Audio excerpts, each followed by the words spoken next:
Hello and welcome to World Insight with me, Tian Wei, coming to you live from Beijing on CGTN. Coming up on today's program, in Iran, the Revolutionary Guard's chief announced that the week-long protest had ended. How can President Rouhani address some of the protesters' demands to quell the unrest for good? French President Emmanuel Macron will begin a 3-day state visit to China on Monday. How important are China-French ties given American isolationism and Germany's political uncertainty?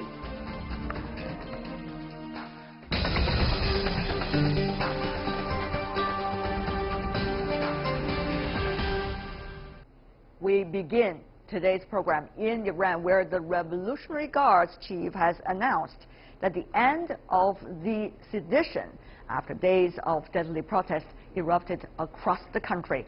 General Mohammad Ali Jafari said the guards intervened in a limited way against some 15,000 protesters, adding that a large number had been arrested.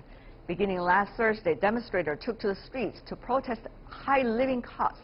It quickly became an outlet for wider grievances against the government and biggest show of dissent in the country since 2009. Iran has accused its enemies of being behind the violence. President Rouhani says the unrest should be turned into an opportunity for the country.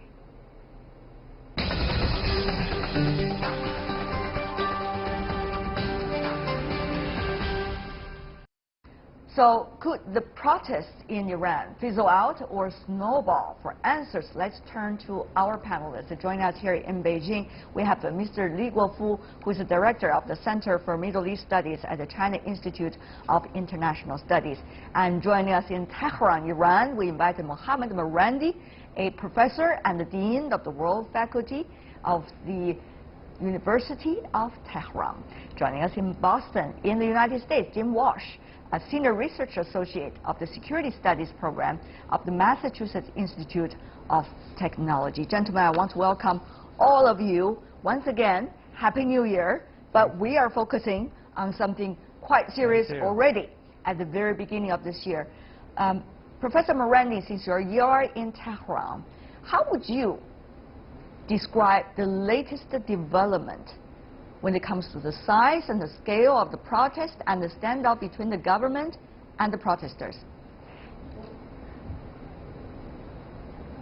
Well, one thing that I should point out is that the numbers are nothing compared to what we had in 2009. In 2009, most of the protests were in Tehran, and outside of Tehran, the country was mostly quiet. And the reason was because during the presidential election back then, the incumbent did not do well in the northern half of Tehran. And people in the northern half of Tehran felt, when there were claims of fraud, that there was fraud. Of course, ultimately, there was no evidence provided that there was fraud in the election, but it did create massive riots and, well, massive demonstrations, and also massive riots in some areas. In this case, it's a bit different. What we had was a protest that was about a number of financial institutions that had collapsed and people had lost their money in the city of Mashhad. These protests have been going on for a few months now, but mostly in Tehran, in front of Parliament, because people want to put pressure on Parliament and the government to do something about their losses. But in Mashhad, a small group of people entered the demonstration, and they were more violent. They were violent, and they were much more radical.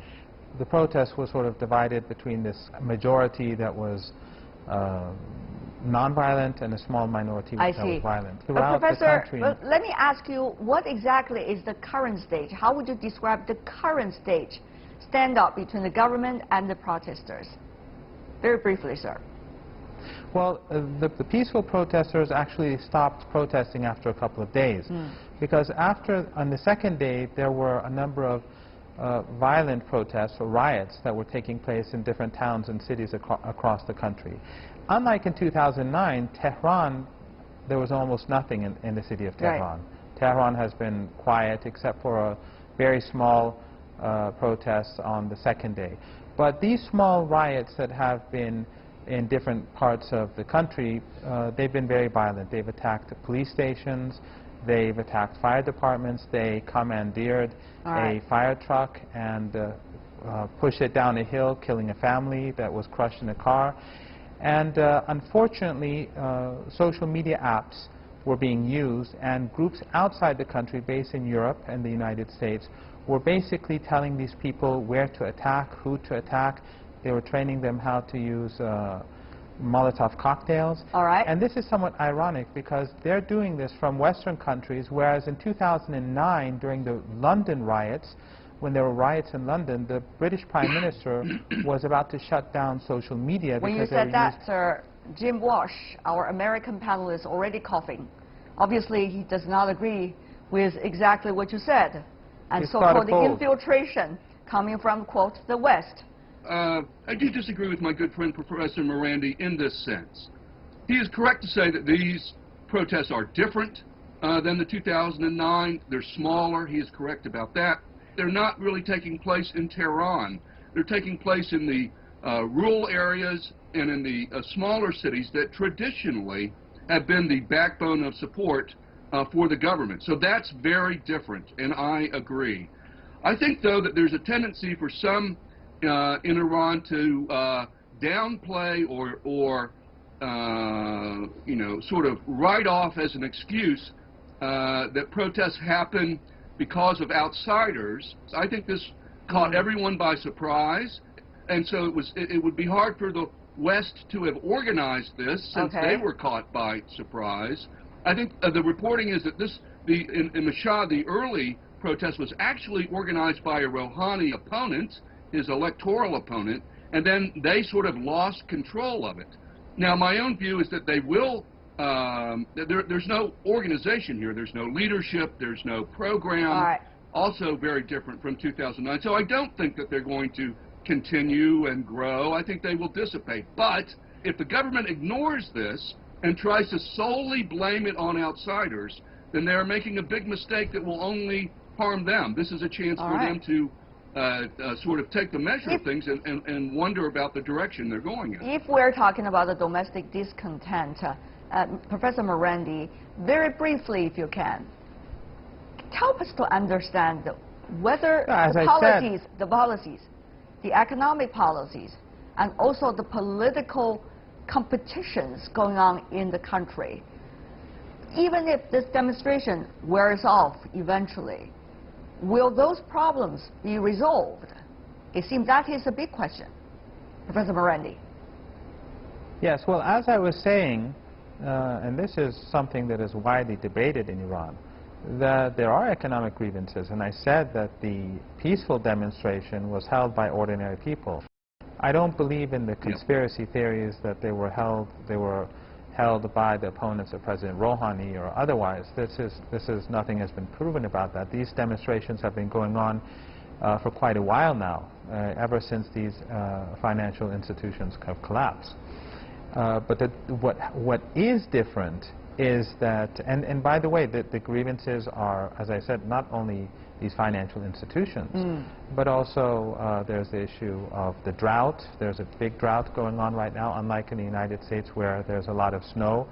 So far it hasn't snowed in much of Iran yet. And there is the issue of the U.S. sanctions that have not been removed despite the nuclear deal, and the United States has not abided by the side of the commitment. And of course there's incompetency, there's mismanagement, there's corruption, like anywhere else in the world.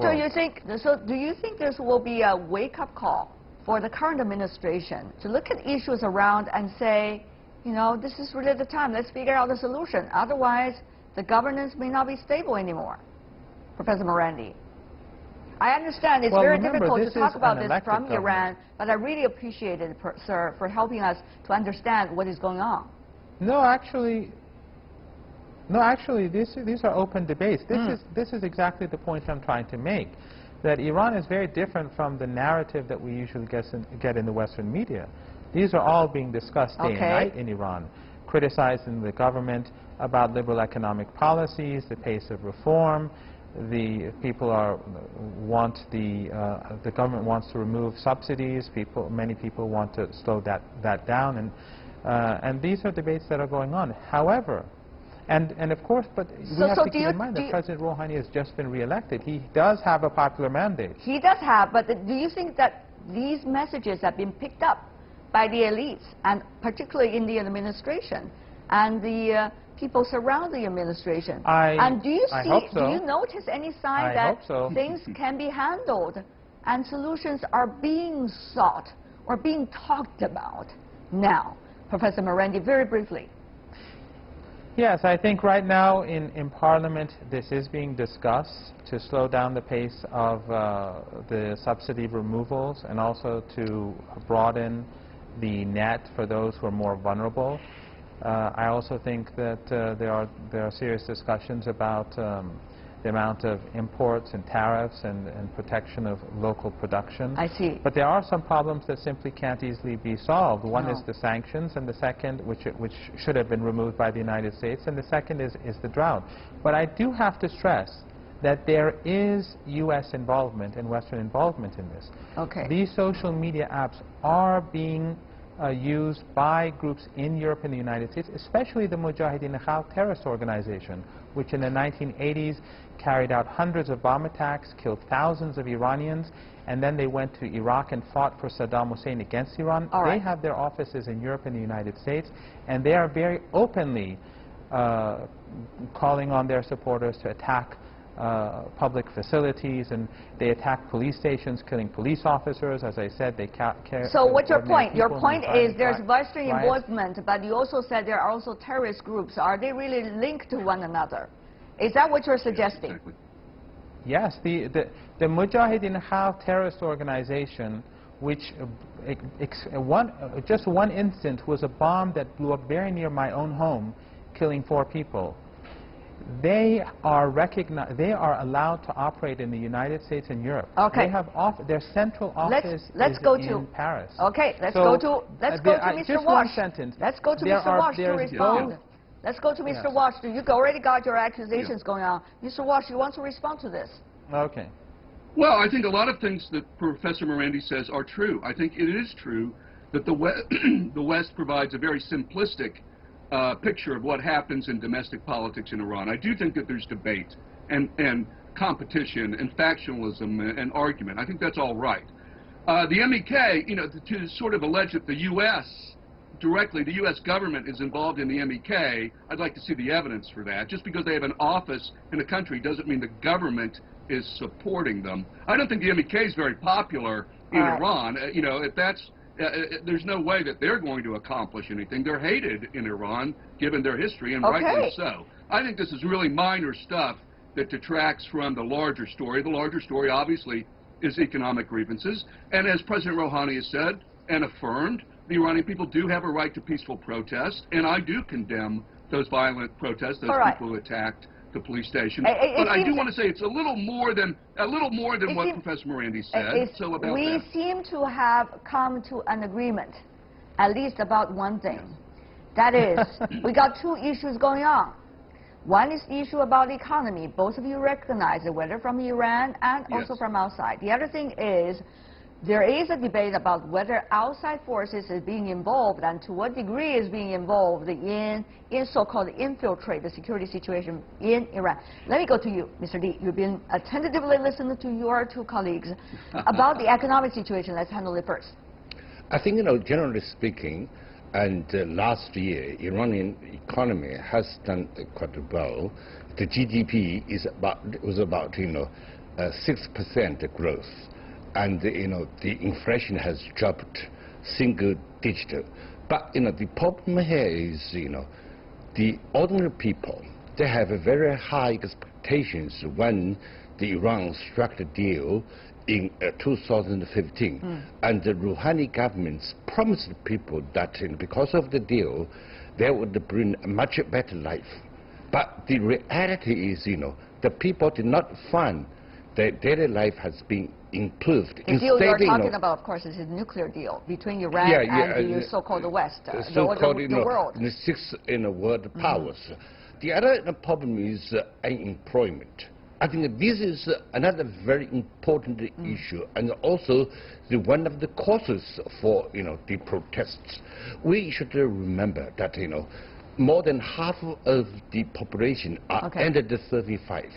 And according to some, statistics, about 1/3 of these working forces have no work at all. The question is not only what is happening as you just described, but also does the sanction still on Iran by the West, unlike what the West has promised to lift the sanctions as a result of the nuclear deal, how much is it really having on the Iranian economy? Mr. Lee, your judgment here. I think the impact of sanctions nowadays is mainly financial, because the question is not about financial or not, but rather how much because impact of that they have. because of the financial limits, and most of, especially the European, the banks, financial institutions, they are very afraid, scared about the sanction to violate Americans' domestic laws. That's provided them to investing, into Iranians. That's, of course, have very negative impact on, the Iranian economy. I see. Well, when we talk about the sanctions, Mr. Walsh, I do want to address this question to you. How much really is it having on the Iranian economy? And the West is certainly on a very inferior ground at this point, because the deal was reached and it has not been implemented. And this is going to be a very bad case study for some of the other nuclear powers, possibly for the future, such as DPRK, to look at. So the sanctions and the lack of implementation of it certainly does not give the West a good name, and in accusing Iran of not doing its job. Mr. Walsh. Yeah, I think there's a problem with overgeneralizing here. I think there are all sorts of sanctions that have absolutely been lifted, like limits on the sales of oil, for example. Now, as Professor Lee points out, there are continuing challenges in the financial sector. They get better every day, but yes, there's been lag there. Now, the U.S. as the government doesn't have the power to force private businesses in Europe or elsewhere to invest in Iran. The U.S. doesn't have that power. All it can do is lift the sanctions. I agree with the critique that says that there are many groups in the U.S. who are anti-Iran, who have tried to discourage companies from investing, and again, the government has no control over that. And I would agree that President Trump's tweets and comments are unhelpful, and his refusal to certify Iran's compliance when it is complying with the deal is unhelpful and may cause caution on the part of some companies. Okay. So yes, that's a problem. There's a long distance between that and saying the deal isn't being implemented. The deal is being implemented.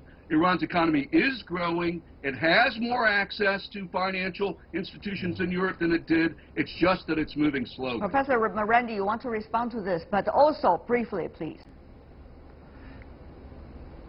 Yes, obviously the United States is not implementing the deal. If I wanted to send a single dollar to Jim's bank account, I cannot do so. Which I support. If I want to send a single dollar to your bank account, I cannot do that.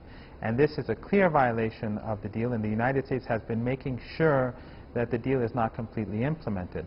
So this is a major issue, and I think that countries should be very wary about negotiating with the United States when it acts as such. But I would also like to add one other thing, and that is that with regards to, this is one problem. There are other problems in the Iranian economy. Of course, what Jim was saying about budget leaks is not true, because the budget is openly discussed in Iran and in the Iranian parliament every year. There were no irregularities in the budget. But I just would like to stress once again that in Iran, people came out in very large numbers across the country against the riots. And that does show that people do not like the glorification of the violence that we've been seeing in the Western media. The Western media has been supporting. Okay, we have heard your voice. You said that many times. But one of the things is very important, that is the impact of Iran internationally, particularly between the Sunni and the Shia. There has been very different reactions to the latest development in Iran. So, Mr. Lee, are we going to see, as a result of this, further divide between these two? And is this going to be an indicator that we are going to see more sharp contrast between the two sides? As we all know, that's going to be very dangerous. I think, yes, definitely what your prediction and is correct. I personally believe, whatever is the end of these protests, a kind of competition or rivalry will be intensified between the two camps. Professor Morandi. Well, again, I think we've discussed this before on the show. The issue for this region is not Shia Sunni.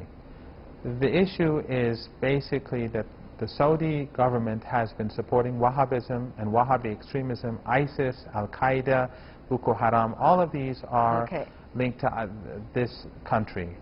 But we see that Qatar, Turkey are now allies of Iran. And Saudi Arabia has now tried to strangle Qatar, which is a Sunni country. Saudi Arabia has very poor relations with Turkey, which is a Sunni country. Turkey and Iran, on the other hand, and Qatar have moved very close to each other. So the Saudis are basically isolating themselves on all fronts. And the belief in Tehran is that if the Saudis continue to go down this road, they will be moving towards instability. It's no secret that accusation will be coming from Tehran towards Saudi Arabia. But let me go to you, Mr. Wash. Ultimately, do you see much danger in the region as a result of the more apparent divide between Sunni and Shia, also reflected this time in the demonstration and many of the events afterwards? Well, I mostly agree with Professor Morandi. I do think it's driven primarily by Saudi Arabia versus Iran, and then that gets turned into sort of down the road, that gets translated into Shia versus Sunni. But I think it's driven primarily by Saudi foreign policy right now, which is very aggressive. And so I agree with him on that.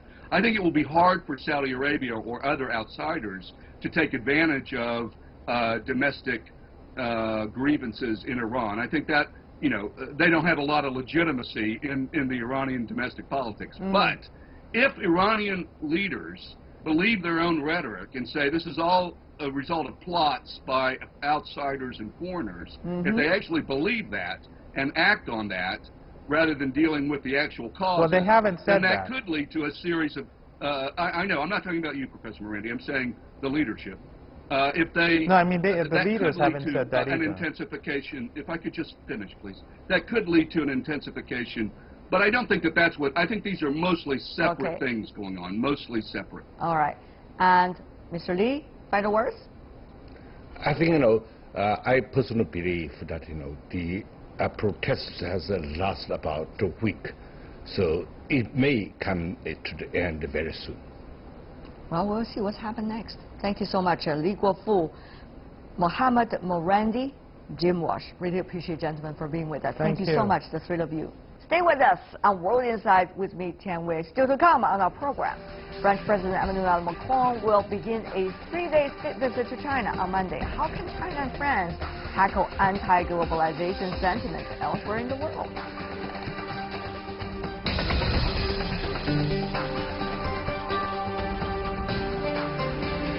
Welcome back. You're still watching World Insight with me, Tian Wei, coming to you Monday to Friday on CGTN. At the invitation of Chinese President Xi Jinping, French President Emmanuel Macron will pay a state visit to China from January the 8th to the 10th. It's Macron's first state visit to China since he took office in May 2017. The Chinese Foreign Ministry expects the visit to advance bilateral political trust and deepen pragmatic cooperation in various fields. Macron and Xi had previously met in July on the sidelines of the G20 summit in Hamburg. During that meeting, they agreed to promote the China-France Comprehensive Strategic Partnership. For more on French President Macron's visit to China, we are joined in our Beijing studio, Mr. Wang Yiwei, the Yang Monnet Professor and also Director of the Institute of International Affairs at Renmin University here in China. In Paris, France, we have Elizabeth Motte, who is a political commentator and columnist at The Telegraph and Weekly Standard. I want to welcome both of you. Happy New Year to the two of you. At the very beginning of the year, the French president is already coming to China. Ms. Motte, how much do you think the two sides can really create when it comes to political trust? It seems that there are some very different opinions on certain issues. France and China have differences of issues on a number of problems, but at the same time there are things that we have in common. There's a very old political relationship, there's an old economic relationship, and what's going to happen is that President Macron will use his own method. When you take a very large and very important country, either China or recently America, we know perfectly well that France and America under President Trump have got great areas of disagreement, but all the same we acknowledge that this is a major country. The President was invited to France on a state visit for Bastille Day. He was extremely well received. Okay. And the idea was to disagree on some things and to agree on other points. And the result on French-American relationship was excellent. And I think this is the hope of President Macron, that he will find areas of agreement and that we will work from those. All right.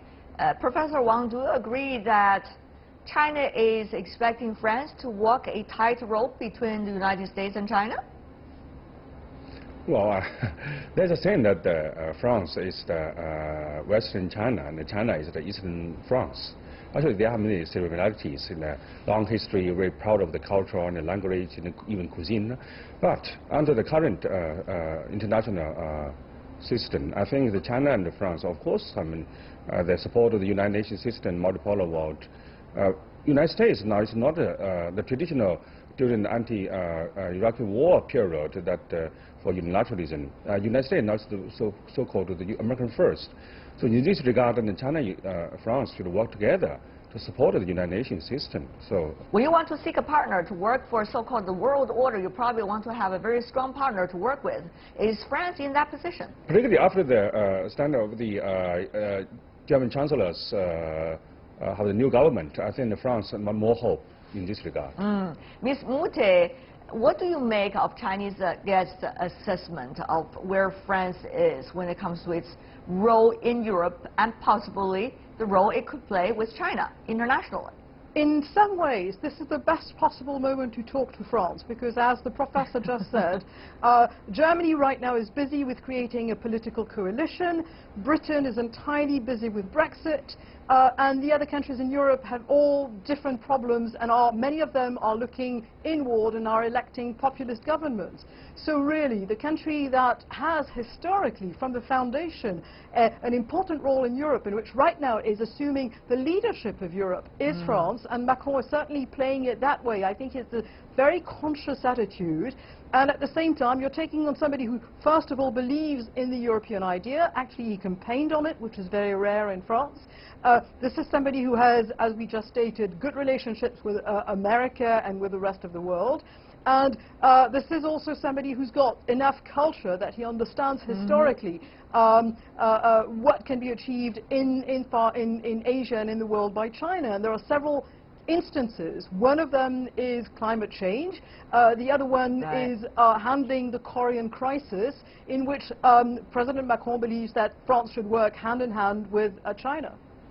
Very interesting there. But to what extent, Ms. Mute, though, that France will be able to push some of the agenda, even though it is part of the P5? I mean, particularly in terms of some of the hotspot issues. For example, Iran. That's what France was doing, and yet the United States wouldn't want to follow up. And France, it seems that it does not have any other ways to persuade the other party.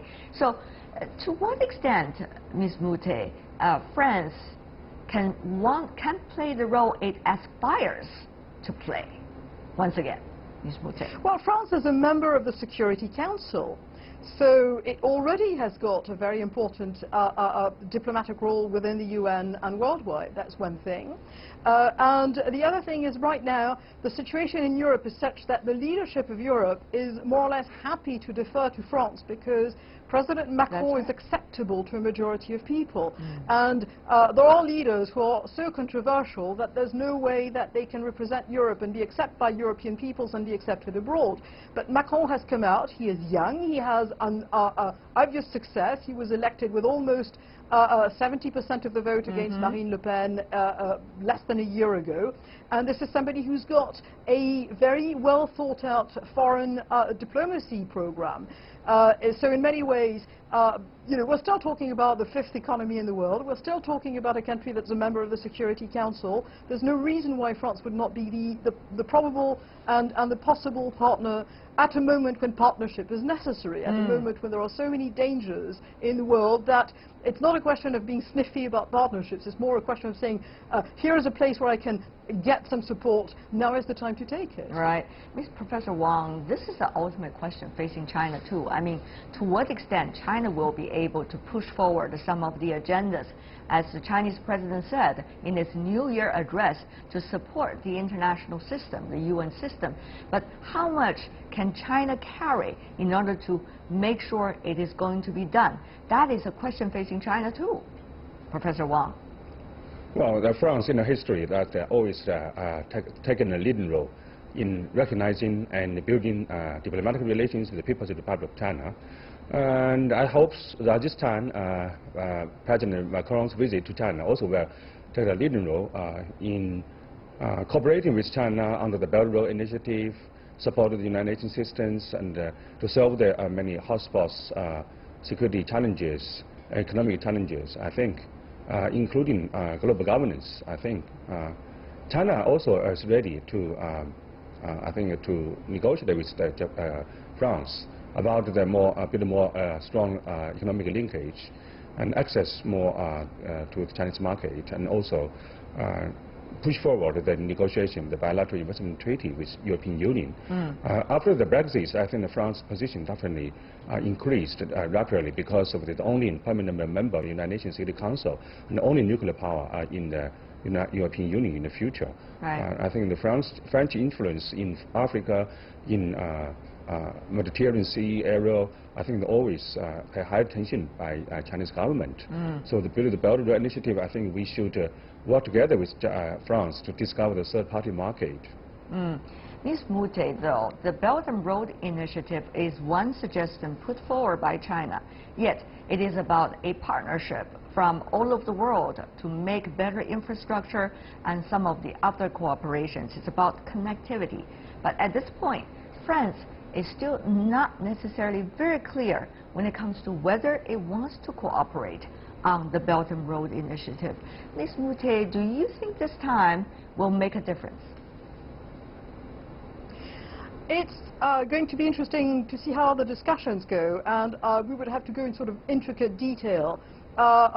France is absolutely willing to have an ordered globalization in which neither party takes a massive advantage of the other. We are not like President Trump, who wants to close the borders to imports and be a complete protectionist. But at the same time, there has to be a discussion. France is a country that historically has always believed in infrastructure and in connectivity. You have to remember that the French train system, and we had the first high-speed trains in Europe. We had the best the Minitel connectivity system in 1978. That was before the internet. Yes. All of this is a sort of great project that goes back to centuries, literally to Louis XIV. We believe in roads. We believe in. But that could be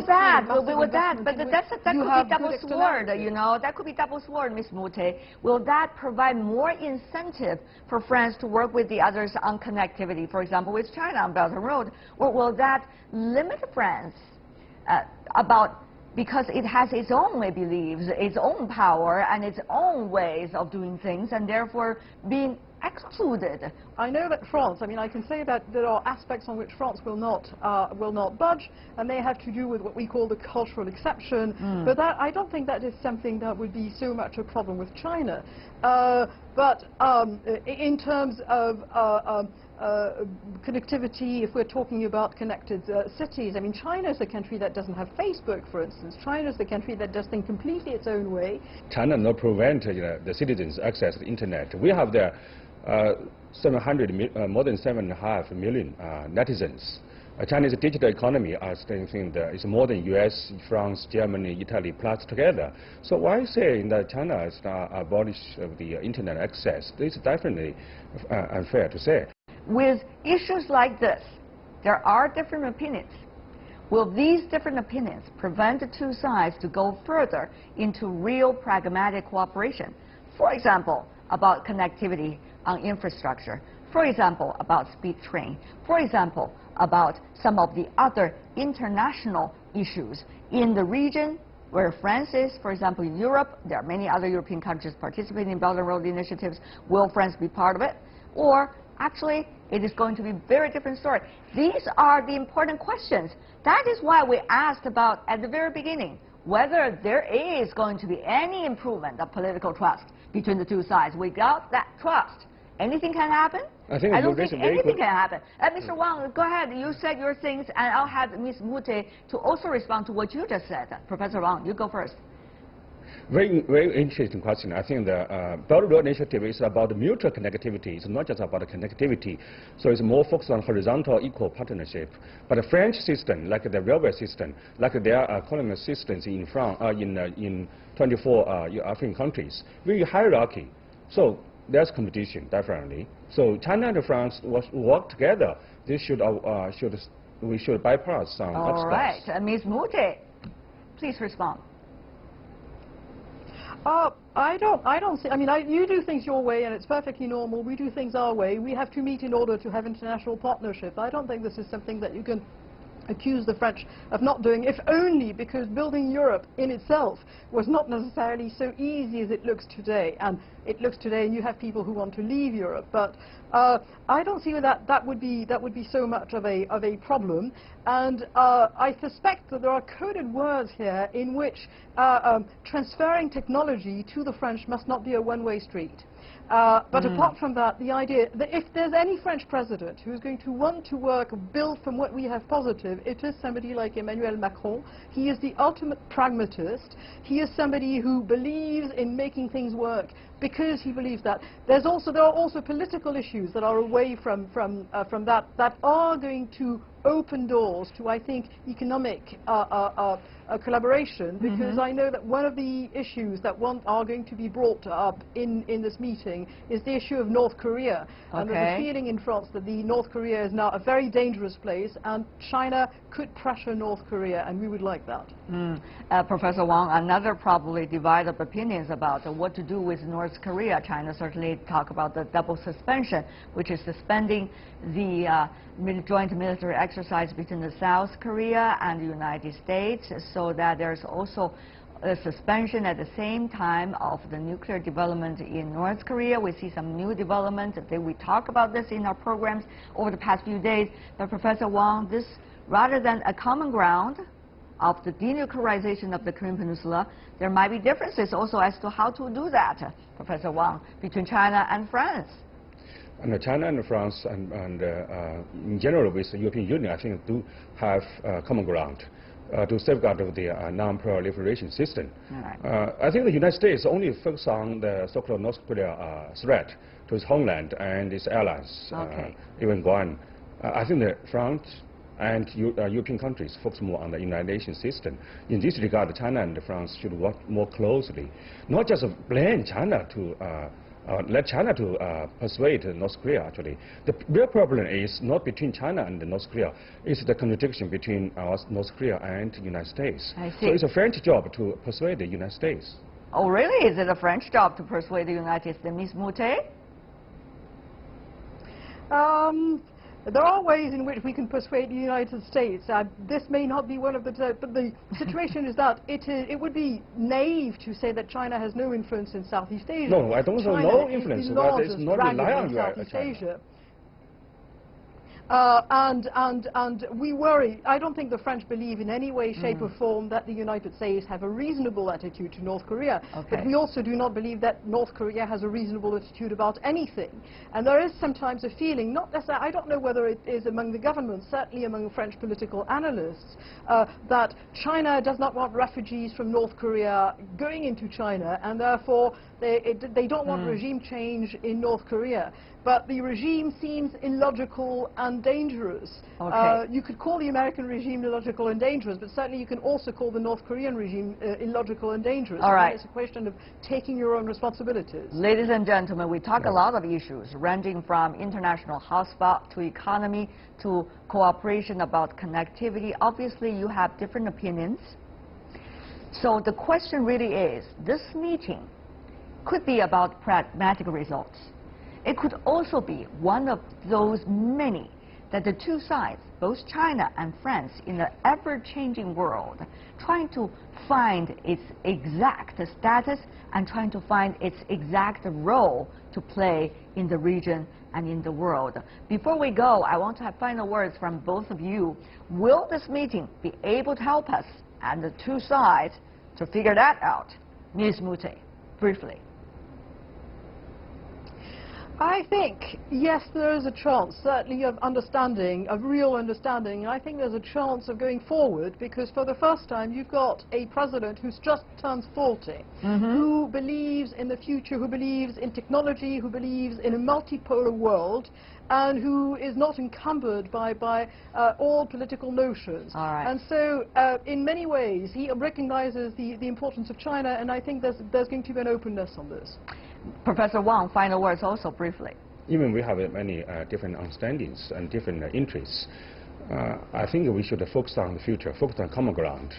That France, still, I will hope, take a leading role to recognize rise of China and also so-called the new era for China. When the China economic structural reform focus more on the quality, focus more the sustainable development, I think lots of opportunities for France. All right. Wang Yiwei and Elizabeth Mute, thank you so much for both of you for being with us, helping us understand both sides, different views, same issues. Thank you. Really appreciate it.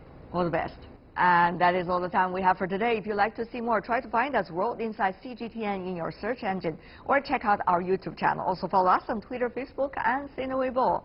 From me, Tian Wei, and everyone on the World Inside team, thanks for watching. Tune in again next time for insights across China and around the world. Good night.